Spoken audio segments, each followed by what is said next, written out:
রসুলের ব্যবহার, সুবহানাল্লাহ বলে, সুবহানাল্লাহ, কি ব্যবহার! মসজিদে নববীতে এক বদবী এসে পেশাব করেছে মসজিদে নববীর মধ্যে, মসজিদের ভেতরে পেশাব করতেছে রসুলের সামনে। সাহাবায়ে কেরামদের চোখ মোটা হয়ে গেছে, ভাবখানা এই রসুল পারমিশন দেন ওরে জম্মের মতো পেশাব করাই দেই। রাসূলুল্লাহ বললেন, না না, বাধা দিও না, তাহলে সে অসুস্থ হয়ে যেতে পারে, তার সবটা আনলোড হতে দাও।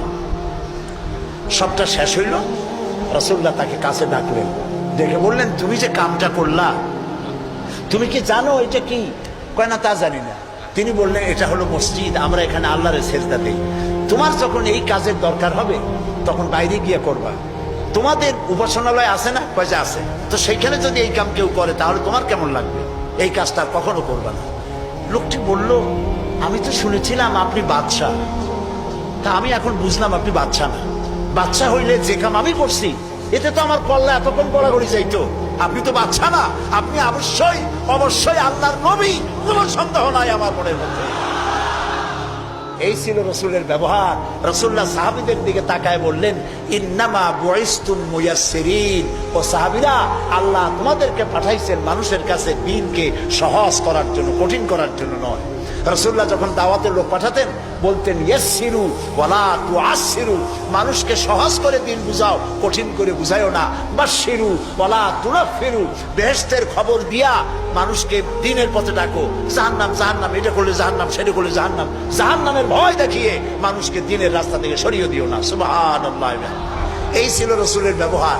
তাই মানুষকে দাওয়াত দেওয়ার সময় টেকনিকটা, লোকমানের দাওয়াত ছেলের প্রতি আল্লাহ কত পছন্দ করেছেন। তিনি ডেকে বলছেন, ইয়া বুনাইয়া, ও আমার কলিজার টুকরা, আমার বাবা, আপনি নিজে আছে না মোমেন সাহিদ এমন বখাটে ছেলে, মাথায় উল্লুকের মতো চুল, হাতে ভাল্লুকের মতো নখ, গলায় সোনার সেন, এরকম মোমেন সাহিদে নাও থাকতে পারে। কিছু পোলাপান আছে মাথায় চুল টুল রেখে একটা কেমন কেমন ভাব, তারপরে গলায় মোটা সোনার চেন, পৌষ মাসের শীতেও সামনের 2-3টে বোতাম খুলে তো লোকেরা যেন বোঝে উনি একখান কিছু ঝুলাইছে। এইরকম ছেলেকে যদি আপনি তো রাগ করে আছেন, ছেলে আপনার কথা শোনে না, যদি ভাত খাওয়ার সময় ডাকেন, সোনামণি, বাবা, কলিজার টুকরা, নয়নের পুতুলি, আব্বু, একটু কাছে আয়।